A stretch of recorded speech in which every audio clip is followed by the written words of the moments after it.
राजकुमारी Merida, Scotland में डनब्रोज के राज्य पर शासन करने वाले राजा फर्गस और रानी एलिनोर की एक खूबसूरत बेटी है।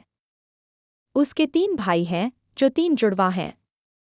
रानी एलिनोर मेरिडा को अन्य राजकुमारियों की तरह व्यवहार करना सिखाने की कोशिश करती है, लेकिन मेरिडा एक स्वतंत्र लड़की है, जिसे तीरंदाजी का शौक है।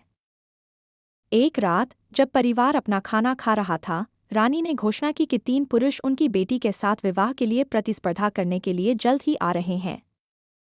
मेरिडा क्रोधित हो जाती है और इसके खिलाफ विद्रोह करती है। अगले दिन जब प्रेमी आते हैं, तो वे शूटिंग और तीरंदाजी में अपने कौशल से मेरिडा को प्रभावित करने की कोशिश करते हैं, लेकिन वे सभी बुरी तरह विफल हो जाते हैं। कहानी की नायिका राजकुमारी मेरिडा मैदान में उतरती है और तीरंदाजी में अपने कौशल से सभी को चकित कर देती है। रानी एलिनोर क्रोधित होती है और मेरिडा को उसके कृत्य के लिए डांटती है। लेकिन मेरिडा अपनी माँ से लड़ती है, अपने परिवार की एक टेपेस्ट्री फाड़ देती है, महल छोड़ देती है और जंगल में चली जाती है। वहाँ मेरिडा को एक झोपड़ी में एक बूढ़ी चुड़ैल मिलती है। वह चुड़ैल से अपनी माँ की मानसिकता बदलने के लिए कहती है। बूढ़ी चुड़ैल मेरिडा को एक जादू का केक देती है, जिसे रानी को खिलाना होता है। मेरिडा इसे अपनी माँ को देती है, और जब रानी केक का एक टुकड़ा खाती है, तो वह बीमार हो जाती है और भालू में बदल जाती है।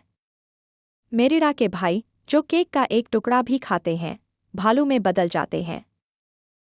चिंतित मेरिडा अपनी माँ की मदद करने की कोशिश करती है और वह बूढ़ी चुड़ैल की झोपड़ी में भागती है। वह उसे नहीं पाती है, लेकिन झोपड़ी की दीवार पर एक संदेश पढ़ती है, भाग्य बदल जाए, अंदर देखो, गर्व से टूटे हुए बंधन को सुधारो।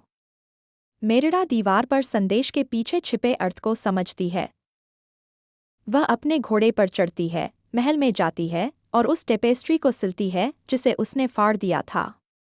वह टेपेस्ट्री, जिसे अब ठीक कर दिया गया है, अपनी माँ और 3 छोटे भाइयों पर रखती है। मैं तुम्हें वापस चाहती हूँ, माँ, मेरिडा रोती है। मैं तुमसे प्यार करती हूँ।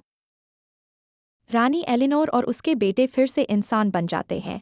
राजा फर्गस अपने परिवार को वापस पाकर खुश होता है। खुश परिवार महल में लौटता है और मेरिडा को वह सारी आज़ादी मिल जाती है जो वह चाहती थी।